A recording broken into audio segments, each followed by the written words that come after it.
Avant la colonisation européenne, l'Afrique a souvent été décrite comme un espace sans véritable économie de marché, dominé par les échanges communautaires et la redistribution. Pourtant, cette vision simpliste, héritée d'une lecture eurocentrée de l'histoire, mérite d'être nuancée. Si le capitalisme est défini comme un système fondé sur la propriété privée, l'accumulation du capital et la recherche du profit, peut-on affirmer que certaines sociétés africaines précoloniales présentaient déjà des traits de ce modèle économique? Dans un premier temps, on peut soutenir que l'Afrique précoloniale connaissait des formes proto-capitalistes, notamment à travers ses grands réseaux commerciaux. Les empires du Ghana, du Mali ou du Songhai, entre le 9e et le 16e siècle, contrôlaient d'immenses circuits d'échange d'or, de sel et d'esclaves, parfois jusqu'en Méditerranée et au Moyen-Orient.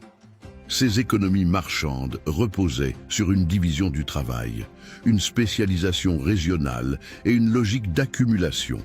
Les grandes cités comme Tombouctou ou Kano étaient des centres financiers et commerciaux où circulaient monnaie, contrats et crédits, témoignant d'une sophistication économique réelle.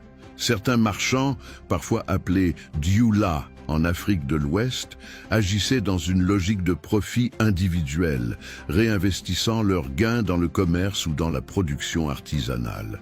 Cependant, ces pratiques, bien qu'économiquement dynamiques, ne suffisent pas à parler de capitalisme au sens moderne. L'économie africaine précoloniale restait largement encastrée dans le social et le politique, selon le concept de Karl Polanyi.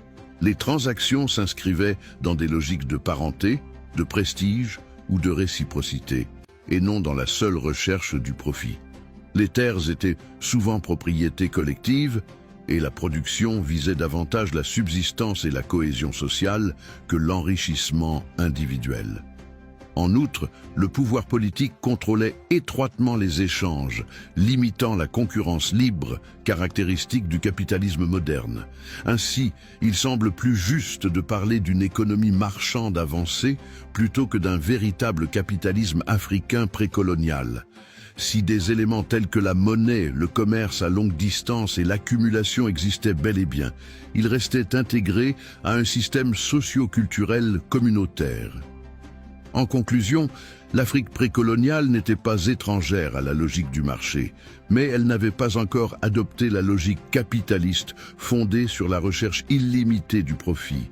Le capitalisme africain tel qu'on l'observe aujourd'hui est donc davantage une hybridation historique entre des traditions économiques anciennes et les transformations induites par la colonisation et la mondialisation.